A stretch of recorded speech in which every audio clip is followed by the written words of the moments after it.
Hemos estado viendo y practicando hasta acá cinemática y dinámica. ¿De qué hablamos cuando decimos cinemática y dinámica?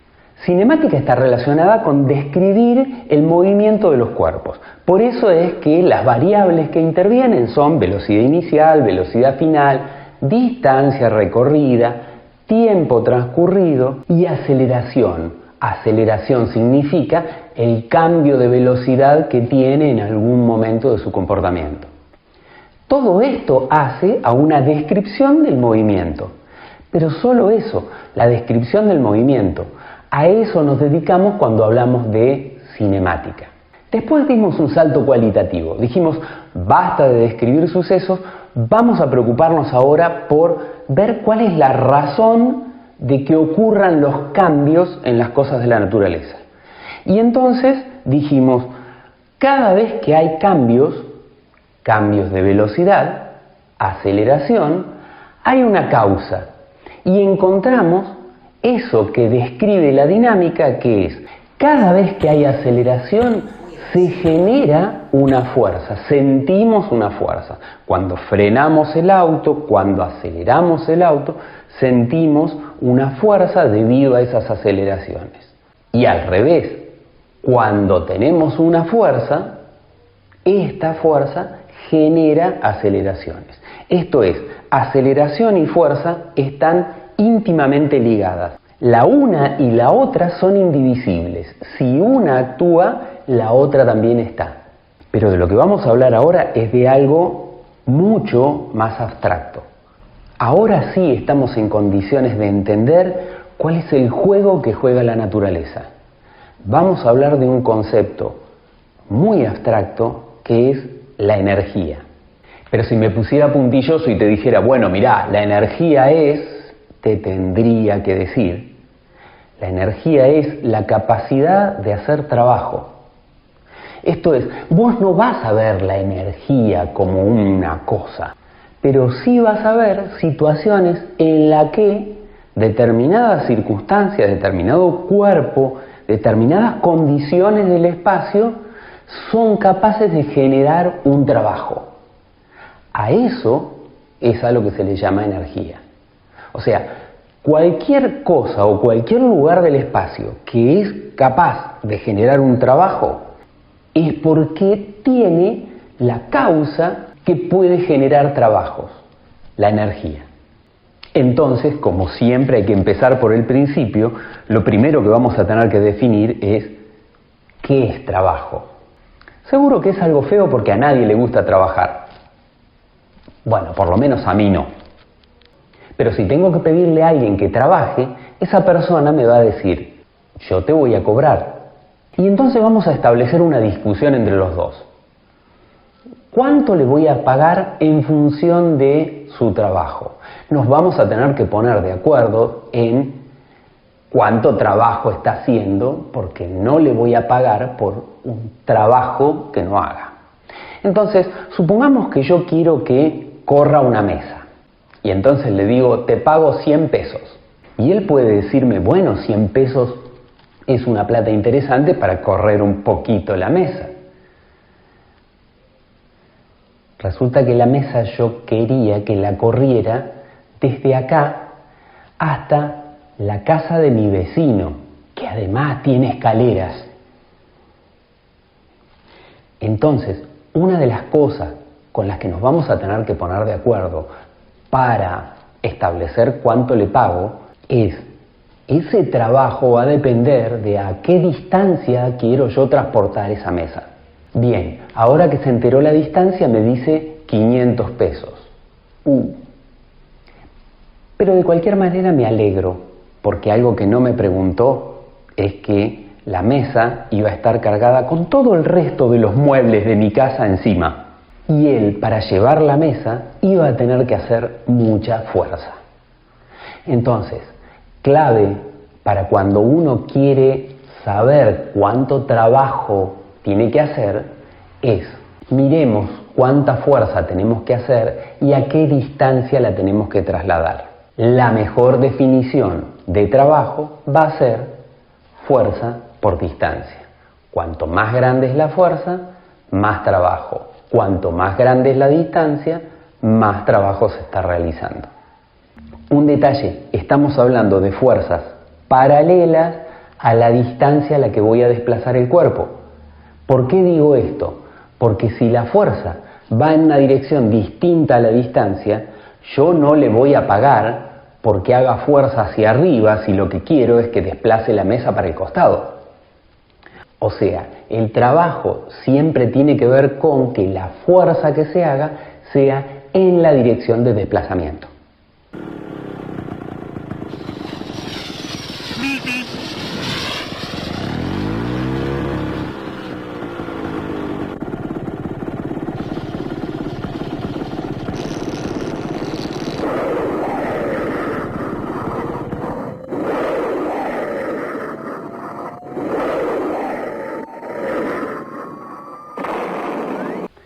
¿Cuánto voy a aportar a que se desplace si yo quiero que se desplace en forma horizontal y hago una fuerza vertical?